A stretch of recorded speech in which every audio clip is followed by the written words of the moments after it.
अपने बीच हैं अक्षय कृषि परिवार के मनोज भाई सोलंकी, कानाराम जी, गुणाकर जी और राजेंद्र जी और महेंद्र जी जोधपुर से।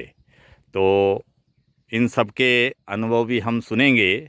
इन्होंने जो देखा है, समझा है, उसके बारे में नववैदिक ग्राम में 1 साल में जो कार्य हुआ है, यहाँ भूमि की तैयारी का काम पहले किया गया है।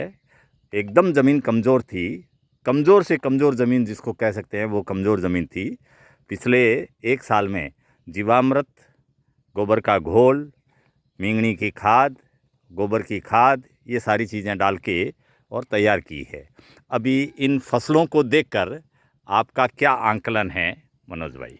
जी, सभी को नमस्कार। निर्मल जी का वैदिक ग्राम का जो प्रकल्प है वो देखने आज हम आए थे, और उसमें निर्मल जी की जो एक कल्पना, एक सोच है कि धरती को एक समृद्ध धरती बनाना और उसके आधार से एक समृद्ध फसल लेना, तो उन्होंने जो प्रयास किया है, तो उसमें 2 प्रकार के प्रयास है। एक प्रकार का प्रयास है कि वो अच्छी फसल और ज़मीन को तैयार करना है। दूसरा है कि औषधियों का कंजर्वेशन हो और पेड़ों की ज़्यादा से ज़्यादा खेती में लगाने का मॉडल खड़ा हो।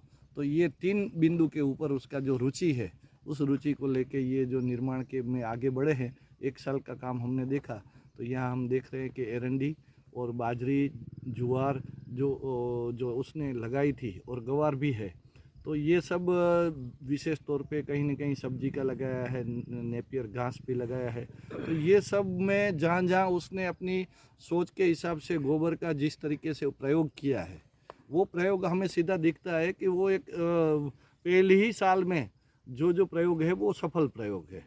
तो जो गोबर है वो काम करता है, वो सीधी तरीके से यहाँ हम समझ सकते हैं। उसने 2 फीट के खड्डे करके उसमें गोबर डाल के उसके ऊपर बाजरे के जो बीज लगाए, तो उसमें देखें तो उसकी जो टिलिंग है वो 100 टिलिंग है, ऐसा हम देख रहे हैं।